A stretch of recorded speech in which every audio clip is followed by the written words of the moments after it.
ఓం శ్రీ మహాగణాధిపతయ నమః. శ్రీ గురుభ్యో నమః. గంగే చ యమునే చైవ గోదావరి సరస్వతి నర్మదే సింధు కావేరి జలేస్మిన్ సన్నిధిం కురు. కాయ్ టీవీ మీడియా ప్రేక్షకులకు నమస్సుమాంజలి. 2026 సంవత్సరం జూన్ నెల 1వ తేదీ అనగా అధిక జ్యేష్ఠ బహుళ పాడ్యమి సోమవారం రాత్రి 1:50 నుండి దేవగురువు అయినటువంటి బృహస్పతి కర్కాటక రాశిలోకి ప్రవేశిస్తున్నందున మరుసటి దినం అంటే తెల్లవారితే జూన్ 2వ తేదీ మంగళవారం నుండి వరుసగా 12 రోజుల పాటు యమునా నదికి పుష్కరములు ప్రారంభమవుతున్నాయండి. పుష్కరము అంటే ఒక పుణ్య కర్మ. ఈ యమునా నది గంగా నదికి ఉపనది అండి. పుష్కరుడు అంటే నీటిని, అంటే ఈ లోకానికి నీటిని పోషణను ఇచ్చేటటువంటి మహానుభావుడు. అందువల్ల పుష్కర సమయములో నదీ స్నానం వల్ల పాపములన్నీ, కాయక వాచక మానసిక దోషములన్నీ తొలగి పుణ్యం వస్తుందని చెప్పి సమస్త శాస్త్రములు తెలియజేస్తున్నాయండి. మరి ఈ పుష్కర కాలములో అత్యంత భక్తితో ఆ నదీ పరివాహక ప్రాంతంలో మీరు ఎక్కడ స్నానం చేస్తారో ఆ నదికి వెళ్ళే ముందు ఇంట్లో శుభ్రంగా స్నానం చేసి పరిశుభ్రమైన వస్త్రములు కట్టుకొని ఒక అంచు కలిగినటువంటి తుండుగుడ్డ చుట్టుకొని నదిలోకి దిగి 3 సార్లు మునకలయ్యాలి. ఏది మీకు మంత్రం రాదు, పద్యం రాదు, శ్లోకం రాదు అనుకోండి, గంగా గంగా గంగా అనుకున్న చాలు. వచ్చిన వాళ్ళు నందిని నళిని సీతా మాలిని చ మహాపగా విష్ణుపాదాబ్జ సంభూత గంగా త్రిపదగామిని అని చెప్పి 3 సార్లు మునకేసినా కూడా పుణ్యం వస్తుందండి. యమునా నదిని తలుచుకోవాలా.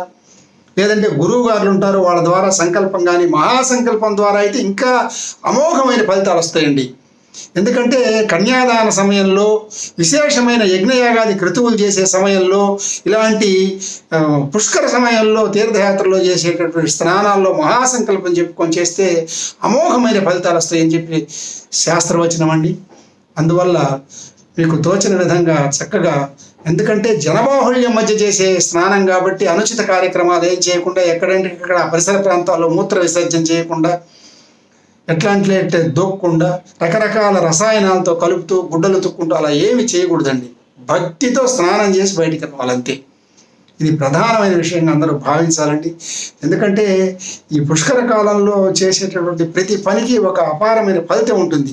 సంకల్పపూర్వకంగా చేసుకోవాలా. జపము, స్నానము, తర్పణము, పిండ ప్రదానాలు, పితృదేవతలకు కావాల్సిన కార్యక్రమాలన్నీ చేసుకోవడానికి ఈ పుష్కర కాలం చాలా ఉత్తమమైనదండి. ఎందుకంటే ఇక్కడ చేసుకుంటే మీరు పితృ కార్యక్రమాలు, దానాలు, వసు రుద్ర ఆదిత్య రూపాలతో ఫలితం పితృదేవతలకు చేరి మీ జీవితం ఆనందంగా ఉంటుంది అన్నమాట. పితృదేవతలు సంతోషిస్తారు.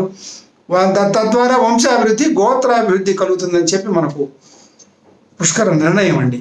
అంతేకాదు ఇక్కడ మనం ఈ యమునా నది హిమాలయములలోని ఉత్తరాఖండ్ రాష్ట్రంలోని యమునోత్రి అనేటటువంటి పావన క్షేత్రం వద్ద ప్రారంభమై అక్కడి నుంచి హర్యానా రాష్ట్రం గుండా ప్రవహించి ఉత్తరప్రదేశ్లోకి ప్రవేశిస్తుందండి. అక్కడ ఢిల్లీ, నోయిడా, మధుర, బృందావనం, ఆగ్రా నగరాలను గుండా ప్రవహిస్తూ త్రివేణి సంగమమైనటువంటి ఆ ప్రయాగ దగ్గర సరస్వతి గంగతో కూడా ఈ యమున కలుస్తుందండి. అంత పావనమైంది. యమున అంటే యమధర్మరాజు యొక్క సోదరండి. అందుకని ఈ నదికి సూర్యపుత్రిక అనే పేరు కూడా ఉంది.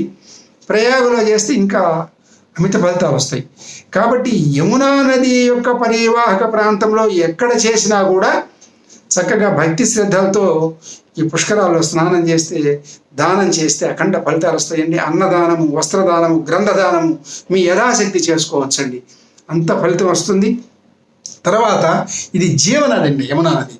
ఇది 1370 కిలోమీటర్లు యమునోత్రి నుంచి ప్రయాగ వరకు. కాబట్టి అనేక రేవులు ఉంటాయి. ఎక్కడ ఏ రేవులో చేసుకున్నా మనకు ఫలితం అమోఘంగా ఉంటుంది. కాబట్టి ఈ నది యొక్క ప్రస్తావన ఋగ్వేదంలో ఉందండి.